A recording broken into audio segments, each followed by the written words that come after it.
Grenada adalah nama dari sebuah negara kepulauan kecil yang terletak di Laut Karibia, kawasan laut yang terletak di sebelah timur benua Amerika. Jika dulu Laut Karibia terkenal sebagai sarangnya bajak laut, maka di masa kini, Laut Karibia lebih dikenal sebagai surga dunia bagi orang-orang yang ingin bersantai sambil menikmati teriknya matahari dan deburan ombak. Namun hal yang bisa dinikmati oleh orang-orang yang berkunjung ke Grenada bukan hanya itu. Pasalnya di negara ini pula lah terdapat salah satu wahana atraksi bawah laut paling unik yang pernah ada. Wahana tersebut adalah Taman Patung Bawah Laut Molinere yang terletak di Teluk Molinere, Grenada Barat. Pertama kali dibuka pada tahun 2006, Taman Patung Bawah Laut Grenada sekaligus menjadi taman patung bawah laut pertama di dunia. Cukup mencengangkan untuk mengetahui kalau tempat wisata bawah laut ini masih berusia relatif muda, mengingat patung-patung yang ditampilkan di dalamnya nampak seperti patung kuno yang terendam begitu lama.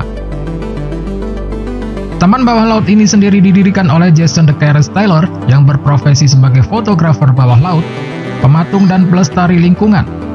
Untuk membuat patung-patung ini, Taylor menggunakan bahan baja dan beton yang kemudian direkatkan ke bagian dasar laut supaya patungnya tidak berubah posisi saat terkena guncangan. Sebagian patungnya bahkan diketahui memiliki bobot hingga 15 ton. Karena lokasinya ada di bawah laut, maka patung ini hanya bisa dikunjungi oleh para penyelam dan perenang snorkel. Namun ada pula sejumlah patung yang bisa dinikmati dari permukaan karena patung-patung yang dimaksud hanya berjarak kurang dari 2 meter dari permukaan laut.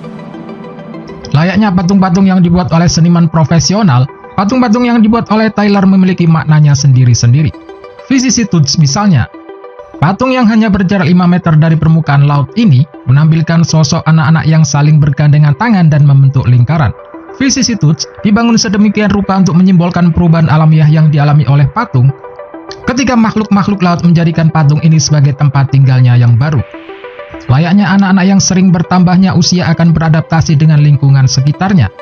Contoh lain dapat ditemukan pada Grace Reef yang menampilkan 16 sosok wanita yang sedang berbaring di dasar laut. Karena Grace Reef memiliki postur yang rendah, patung yang bersangkutan memiliki peluang lebih tinggi untuk terkubur oleh lumpur dan pasir dasar laut. Namun memang itulah tujuan awal Grace Reef dibuat. Grace Reef dimaksudkan untuk menyimbolkan perubahan yang terjadi secara alamiah. Entah karena patung tersebut terkubur oleh pasir dasar laut sebelum kemudian tersibak kembali, atau karena menjadi tempat tinggal baru bagi terumbu karang. Selain Vicissitudes dan Grace Reef, masih ada patung-patung lain dengan desain dan pose yang tak kalah menarik. Mulai dari Sienna, atau patung yang menampilkan sosok manusia dengan badan menyerupai jali dan kerangka beton, dan juga The Fall from Grace, atau patung pengendara sepeda, hingga The Lost Correspondent, atau patung yang menampilkan seorang pria di depan mesin tik. Patung-patung yang ada di Taman Bawah Laut Grenada tidak melulu menampilkan sosok-sosok manusia. Ada juga patung yang tidak menampilkan sosok manusia sama sekali, semisal The Unstill Life. Alih-alih menampilkan sosok manusia, The Unstill Life hanya menampilkan meja dengan kunci teko dan mangkok berisi buah-buahan. Patung-patung tadi dibuat oleh Taylor bukan semata-mata untuk menjadi objek wisata dan menarik perhatian wisatawan belaka, tetapi juga sebagai wahana baru untuk melestarikan lingkungan. Pasalnya patung-patung di Taman Bawah Laut ini didesain sedemikian rupa agar bisa dihuni dan dimanfaatkan oleh makhluk laut.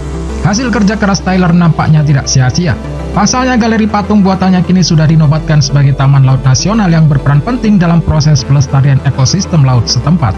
Supaya Taman Bawah Laut buatannya ini bisa terus menjalankan perannya sebagai tempat wisata sekaligus wahana pelestarian bawah laut, uang yang ditarik dari para pengunjung Taman Bawah Laut ini digunakan untuk merawat patung-patung yang ada di dalamnya berikut fasilitas penunjangnya.